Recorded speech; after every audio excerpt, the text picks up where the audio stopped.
নমস্কার, আমার আপনজনেরা রুদ্রবার্তায় আপনাদের সকলকে স্বাগত জানাই। আমি রুদ্রপ্রসাদ ব্যানার্জি। ভয়ঙ্কর বিপদের মুখে কিন্তু আয়াতুল্লাহ খোমেনি। আয়াতুল্লাহ খোমেনি বিপদের মধ্যে আছে, বিপদের মধ্যে আছে ইরানের সাধারণ মানুষ, বিপদের মধ্যে আছে সবাই। আর এই বিপদটা কেন, আর কেনই বা আমি রুদ্রবার্তা আলোচনা করছি জানেন? তার কারণ হচ্ছে আমাদের এই রাজ্য রাজনীতি, জাতীয় রাজনীতি সবকিছু ছেড়ে একটু আন্তর্জাতিক পরিস্থিতির দিকেও নজর রাখতে হবে। কারণ আন্তর্জাতিক পরিস্থিতি আজকে যেদিকে যাচ্ছে সেখান থেকে দাঁড়িয়ে বলা যেতে পারে যে যদি যে যুদ্ধের আশঙ্কা সবাই করছে সেই যুদ্ধ যদি শুরু হয়, মানে তৃতীয় বিশ্বযুদ্ধ, তাহলে কিন্তু তার এফেক্ট এই দেশে আমাদের মধ্যেও পড়বে। এমনিতেই এই যুদ্ধ যখনই শুরু হয়েছে তখনই কিন্তু দাম বাড়তে শুরু করেছে তেলের। আর তেলের দামের সঙ্গে ওতপ্রোতভাবে জড়িত আছে সমস্ত ইকোনমি, অর্থাৎ জাতীয় বলুন বা রাজ্য বলুন বা আপনার কথা বলুন বা আমার কথা বলুন, সবার মধ্যে এই টাকা, তেলের দাম বাড়লে কিন্তু এফেক্ট পড়া শুরু হবে। তাই আমাদের এই বিষয়টা গুরুত্ব দিয়ে ভাবতে হবে এবং দেখতে হবে বর্তমান পরিস্থিতিতে কেন আমি বলছি খোমেনির বিপদ আছে। কেন? চলুন শুরু করা যাক এই মুহূর্তে রুদ্রবার্তা। আপনারা জানেন গতকাল থেকে একটা পরিস্থিতি তৈরি হয়েছে, যে পরিস্থিতির দিকে নজর আমাদের রাখতে হবে। ইসরায়েলের সঙ্গে গাজায় কি হচ্ছিল এটা নিয়ে আমার প্রতিবেদন আগে ছিল, কিন্তু ইদানিং আমি এটা বন্ধ করে দিয়েছিলাম। কারণ ইসরায়েল আর গাজার মধ্যে যেটা হচ্ছিল সেটা তাদের মধ্যে চলছিল, আমাদের তাতে নজর দেওয়া দরকার নেই। কারণ ভারত পাকিস্তানের মধ্যে যে লড়াইগুলো চলে না, তার দিকে নজর কিন্তু বিশ্বের খুব কম থাকে। আর আমরা সাধারণত অন্য কোনো দেশের ব্যাপারে নাক গলাই না। যখনই গাজায় বেশি লোক মরে তখন আমরা জানতে পারি, কারণ এখানে রাস্তায় বহু লোক প্রতিবাদে নামে, যদিও বাংলাদেশে হিন্দুদের উপর অত্যাচার হলে কেউ নামে না। যাই হোক, তো গাজা আর ইসরায়েল মানে যে লড়াই চলছিল, মানে হামাসের সঙ্গে, মানে যার সূত্রপাত হয়েছিল 7ই অক্টোবর 2023। হঠাৎ করে হামাসের এই কিছু কি বলবো জেহাদি মানসিকতার মানুষরা ঢুকে পড়েছিল, মানে টেরোরিস্টরা। তারা ঢুকে পড়েছিল এবং ঢুকে পড়ে নির্বিচারে ইসরায়েলি নিরীহ মানুষদের মারে এবং বহু মহিলাকে মারে, ধর্ষণ করে, তুলে নিয়ে যায়। এবং তারপরে আপনারা জানেন যে ইসরায়েলের অ্যাটাক হামাসকে গুঁড়ো করতে গিয়ে গাজাকেই গুঁড়িয়ে দিয়েছে এবং সেখানে গিয়ে ব্যাপকভাবে গাজায় ক্ষতি হয়েছে এবং এখনো সেই লড়াই চলছে। এই লড়াই যখন চলছিল তখনই কিন্তু লেবানন থেকে হুমকি আসছিল। জঙ্গি হিজবুল্লাহ তারা এবারে লড়াইয়ের মধ্যে ঢুকে পড়েছিল এবং তারা মাঝে মাঝে ইসরায়েলের ওপর অ্যাটাক করে যাচ্ছিল। আপনারা দেখছিলেন, আমরাও দেখছিলাম। মধ্যখান থেকে আবার দেখা যাচ্ছিল হুদি তারাও কিন্তু মিসাইল চালিয়ে দিচ্ছিল, তাদের মিসাইলগুলো আসছিল, তবে সবই ওই আয়রন ডোমের আওতার মধ্যে পড়ে নষ্ট হয়ে যাচ্ছিল। মানে ইসরায়েল এই টেকনোলজির দিক থেকে এতটা উন্নত, তাদের আয়রন ডোম যে কোনো ক্ষেপণাস্ত্রকে তার মাটিতে, অর্থাৎ ইসরায়েল ভূখণ্ডতে ঢোকার আগে আয়রন ডোমকে ভেঙে ঢুকতে হবে, মানে আয়রন ডোমের যে শিল্ড আছে তাকে ভেঙে ঢুকতে হবে। সেগুলো চলছিল। আর এর পাশাপাশি ইসরায়েলের পাশে সবসময় সাথে দিয়েছে, পাশে থেকেছে কিন্তু আমেরিকা, আজও আছে। এরকমই একটা পরিস্থিতি যখন চলছিল, গোটা জায়গায় যখন ইসরায়েল লড়াই লড়ছিল দুটো ফ্রন্টে, এক তো গাজায় লড়ছিল, দ্বিতীয় হচ্ছে লেবাননে হিজবুল্লাহর সঙ্গে লড়ছিল। তার মধ্যে তাকে আবার হুদিজের রকেটের হানার বিরুদ্ধেও যেতে হচ্ছিল, যদিও এই দিকটা আমেরিকার খেয়াল রাখছিল। এরকম একটা পরিস্থিতি যখন ছিল তখন হঠাৎ করেই ইরান থেকে গতকাল রাত্রে প্রায় 200-র মতো ব্যালিস্টিক মিসাইল ইসরায়েলের দিকে ফেলা হয় এবং ইরান থেকে জানানো হচ্ছিল, যদিও ইরানের যিনি প্রধানমন্ত্রী আছেন তিনি কিন্তু সবসময় বলছিলেন যে আমরা চাই না যুদ্ধ হোক, আমরা যুদ্ধের দিকে নেই, আমরা চাই না কোনো কিছু হোক, কিন্তু আয়াতুল্লাহ খোমেনি, মানে এখানে কিন্তু ইরানের কিন্তু শাসন ক্ষমতায় যারা আছেন, আয়াতুল্লাহ খোমেনি কিন্তু ধর্মগুরু।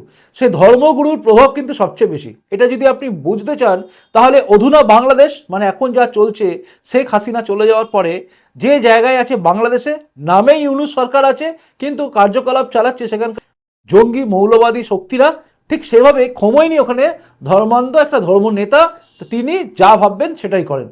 তো খোমেনির যে আওয়াজ বা খোমেনির যে এতদিন ধরে হুঙ্কার ছিল, হুঙ্কারটা ছিল কার বিরুদ্ধে? ইসরায়েলের বিরুদ্ধে। ইসরায়েলের বিরুদ্ধে তার বারবার লাগাতার হুমকি ছিল এবং এই হুমকি আরও বাড়ছিল, কারণ ইরানের মধ্যে থাকা তেহরানে গিয়ে হামাসের যিনি মাথা ছিল, হামাসের মাথা মানে ইসমাইল হানিয়েকে কিন্তু তেহরানের মধ্যে ইসরায়েল মেরে দেয় এবং সেই মৃত্যুটাই কিন্তু সবচেয়ে বেশি ভয় লাগিয়ে দিয়েছিল ইরানের লোকেদের মধ্যে, যে কি হলো একদম গাজার যেখান থেকে লড়াইটা চলছিল, হামাস যারা লড়ছিল তার মাথা ইসমাইল হানিয়া হচ্ছে বিরাট বড় মাথা, তাকে এলিমিনেট করে দিল ইসরায়েল কিন্তু বলেছিল আমরা সবাইকে শেষ করে দেবো, মানে যারা তাকিয়েছে ইসরায়েলের দিকে ক্ষতি করেছে তাদেরকে একজনকেও ছাড়বো না। তখন এটা হয় এতে যখন ইরানের ওই আয়াতুল্লাহ খোমেনি তার গরম গরম ভাষণ দিচ্ছিল ইসরায়েলের উদ্দেশ্যে, তখন আমরা ভেবেছিলাম যে কিছু একটা হতে পারে, আমরা অপেক্ষা করছিলাম কি হয়। একইভাবে ইসরায়েলও যেন অপেক্ষা করছিল যে কি করে ইরান দেখার জন্য, কারণ ইরান দীর্ঘদিন ধরে ধমকি দিচ্ছে, আমি যদি নামি পুরো ইসরায়েলকে শেষ করে দেবো, আমি যদি করি আমি সব শেষ করে দেবো, শেষ করে দেবো, শেষ করে দেবো, রোজ ধমকি চলছিল। এরই মধ্যে আরও একটা কাণ্ড ঘটে যায়, সেটা হচ্ছে হিজবুল্লাহর মাথা হাসান নাসরুল্লাহ, হাসান নাসরুল্লাহকেও কিন্তু এলিমিনেট করে দেয় ইসরায়েল, খতম করে দেয়। এইবারে নড়ে চড়ে বসে কিন্তু ইরান। ইরানের আয়াতুল্লাহ খোমেনি কিন্তু এবার তার নিজের অস্তিত্ব টেকানোর জন্য আওয়াজ তোলে। যদিও এরপরেও অনেকবার রকেট হানা হয়ে গেছে, অনেকবার হানা দিয়ে দিয়েছে ইসরায়েল, চটপট হানা দিচ্ছে এবং একের পর এক মারা গেছে। আপনারা শুনলে অবাক হবেন যে লেবাননে থাকা হামাজ নেতা ফাতেহ শরীফ, তাকে কিন্তু সপরিবারই বিনাশ করে দেয় একটাই এয়ার স্ট্রাইকে। এবং এইভাবে বিভিন্ন জায়গায় বিভিন্নভাবে হামাজের মাথা এবং হিজবুল্লাহ যারা মাথা আছে, যারা লাগাতার এই গাজার সঙ্গে লড়াইয়ের মধ্যে হিজবুল্লাহ বারবার আক্রমণ করছিল লেবানন থেকে, তাদের বিরুদ্ধে ইসরায়েল কিন্তু লড়াই লড়ছিল। এবার এই দুটো মাথা মরে যাওয়ার পরে ইরান কিন্তু আর থাকতে পারেনি, ইরান এবার কিন্তু অ্যাটাক করে দেয়। ইরান গতকাল রাত্রিবেলা 200 ব্যালিস্টিক মিসাইল দেখে দেয় ইসরায়েলের দিকে। মজার ব্যাপার হচ্ছে আয়রন ডোমের জন্য কিন্তু কোনো সেভাবে ক্যাজুয়ালিটি হয়নি, অর্থাৎ সাধারণ মানুষ মারা যায়নি। দু একটা ফেটেছে একদম, যেখানে হচ্ছে মানুষ জনমানুষ শূন্য সেই রকম জায়গায় গিয়ে নাকি মিসাইলগুলো লঞ্চ করেছে। যদিও ইরান দাবি করছে তারা অনেক জায়গা ধ্বংস করে দিয়েছে, ইসরায়েলের যুদ্ধ বিমান অনেকগুলো ধ্বংস করেছে, F-35 এই টাইপের যুদ্ধ বিমান নাকি ধ্বংস করেছে, এটা ইরান দাবি করছে। ইসরায়েল কিন্তু বলছে এসব কিচ্ছু হয়নি। কিন্তু ইসরায়েল যে কথাটা বলছে, অর্থাৎ বেঞ্জামিন নেতানিয়াহু যে কথা বলছে, সেটা কিন্তু মারাত্মক। তারা বলছে এবার আমরা কিন্তু খুলেআম নামবো এবং আমরা ইরানকে বুঝিয়ে দেবো আমরা কি করতে পারি। বেঞ্জামিন নেতানিয়াহু কিন্তু ইরানের সাধারণ মানুষের জন্য কিন্তু একটা বক্তব্য রেখেছেন, তার বক্তব্যটা আপনি একটুখানি শুনুন। I speak a lot about the leaders of Iran. Yet at this pivotal moment, I want to address you, the people of Iran. I want to do so directly, without filters, without middlemen. Every day, you see a regime that subjugates you make fiery speeches about defending Lebanon, defending Gaza. Yet every day, that regime plunges our region deeper into darkness and deeper into war. Every day, their puppets are eliminated. Ask Mohammed Deif. Ask Nasrallah. There is nowhere in the Middle East Israel cannot reach. There is nowhere we will not go to protect our people and protect our country. With every passing moment, the regime is bringing you, the noble Persian people, closer to the abyss. The vast majority of Iranians know their regime doesn't care a whit about them. If it did care, if it cared about you, it would stop wasting billions of dollars on futile wars across the Middle East. It would start improving your lives. Imagine if all the vast money the regime wasted on nuclear weapons and foreign wars were invested in your children's education, in improving your health care, in building your nation's infrastructure, water, sewage, all the other things that you need. Imagine that. But you know one simple thing. Iran's tyrants don't care about your future, but you do. When Iran is finally free, and that moment will come a lot sooner than people think, everything will be different. Our two ancient peoples, the Jewish people and the Persian people, will finally be at peace. Our two countries, Israel and Iran, will be at peace. When that day comes, the terror network that the regime built in 5 continents will be bankrupt, dismantled. Iran will thrive as never before. Global investment, massive tourism, brilliant technological innovation based on the tremendous talents that exist inside Iran. Doesn't that sound better than endless poverty, repression, and war? From Qom to Isfahan, from Shiraz to Tabriz, there are tens of millions of good and decent people with thousands of years of history behind them and a brilliant future ahead of them. Don't let a small group of fanatic theocrats crush your hopes and your dreams. You deserve better. Your children deserve better. The entire world deserves better. I know you don't support the rapists and murderers of Hamas and Hezbollah, but your leaders do. You deserve more.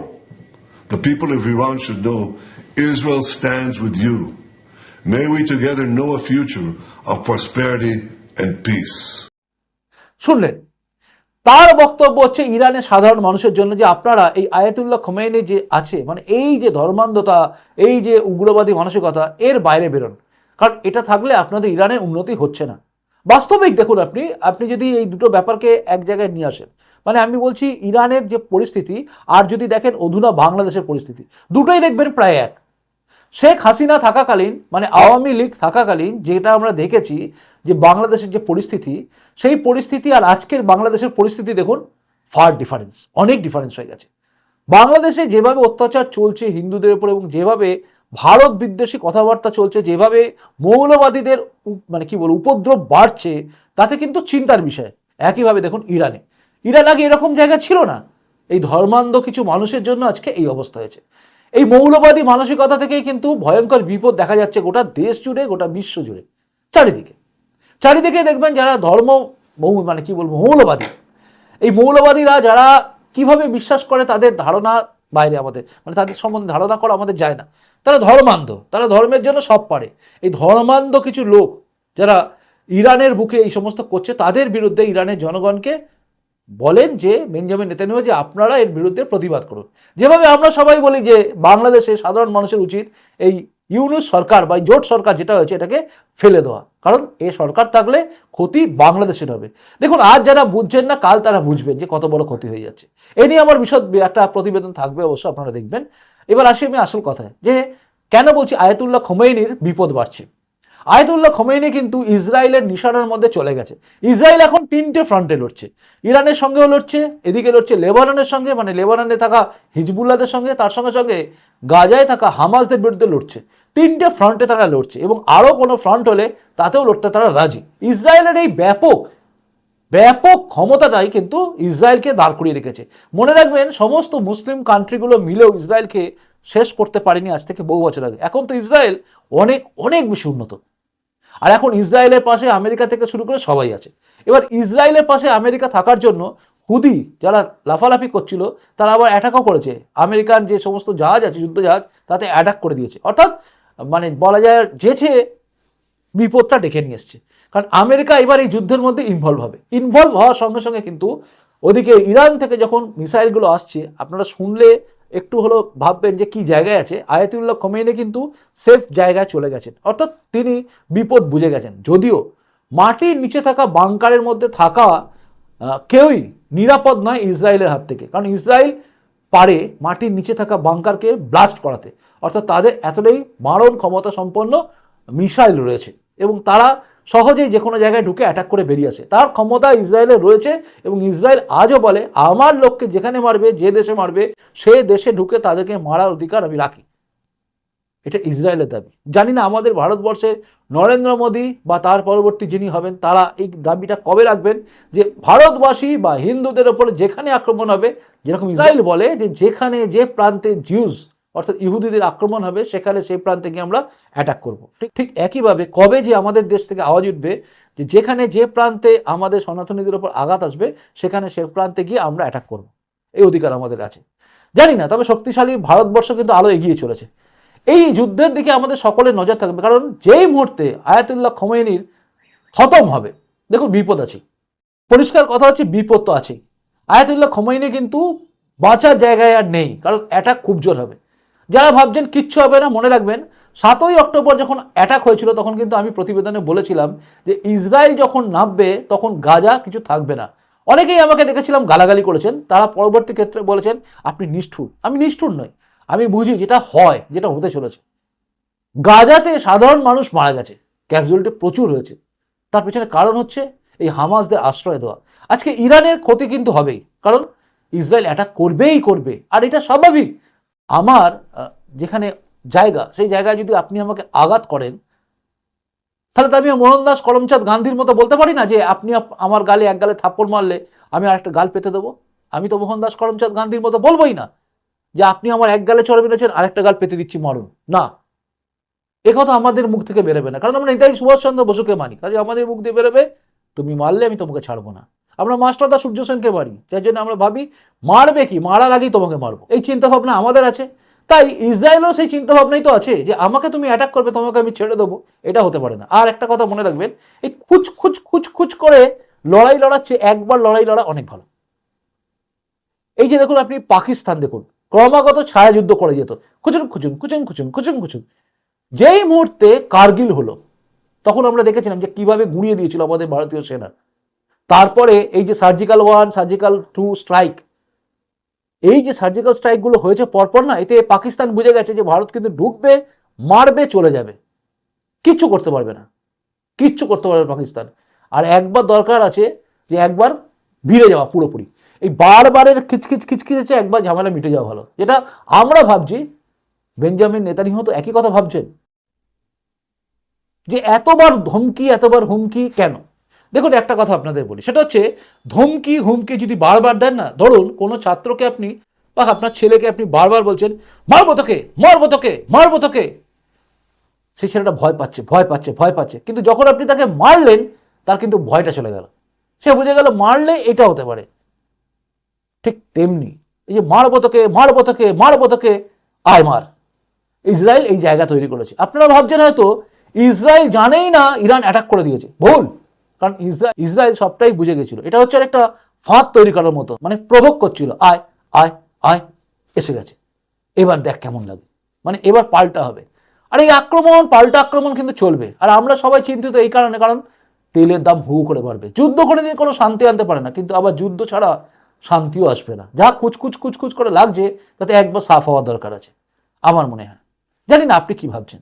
দেখুন আমরা কেউই চাই না যুদ্ধ হোক, কারণ যুদ্ধ হলে আমি আবারও বলছি সাধারণ মানুষ মরবে। ইসরায়েলের উপর অ্যাটাক করে ইরান যে ভুল করেছে তার ফলটা তারা পাবে, আজ নয়তো কাল ইসরায়েল জবাব দেবে। খুব মজা লাগে, ভারতবর্ষের বুকে থাকা একজন ইসরায়েলকে যখন আক্রমণ করে ইরান লাফালাফি করে, খুব খুশি হয়ে বলে যে যুদ্ধ তো করতেই হবে, কিছু করার নেই। কিন্তু পাল্টা যখন আক্রমণ হওয়ার কথা আসে ইসরায়েলের তরফ থেকে, তখন আবার তার টুইট চেঞ্জ হয়ে যায়। দেখছেন এইরকম মানুষও আছে। খুব মনে পড়ে যাচ্ছে যখন ইসরায়েলের উপর অ্যাটাক করেছিল ওই হামাস 7ই অক্টোবর 2023, তখন একজন কি সুন্দর পোস্ট করছিল, ইনশাআল্লাহ হাম লোগ কর দিয়া, এই টাইপের পোস্ট।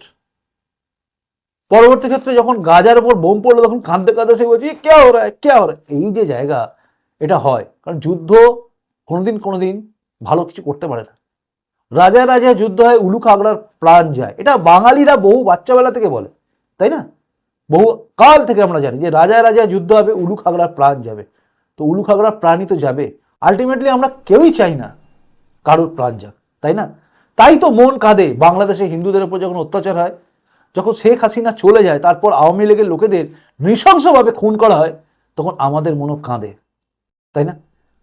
যাই হোক, এবার আপনি বলুন আপনার কি মনে হচ্ছে আজকে যে পরিস্থিতি তৈরি হয়েছে, এর ফলে বিপদে আছে কি নেই এই আয়াতুল্লাহ খোমেনি?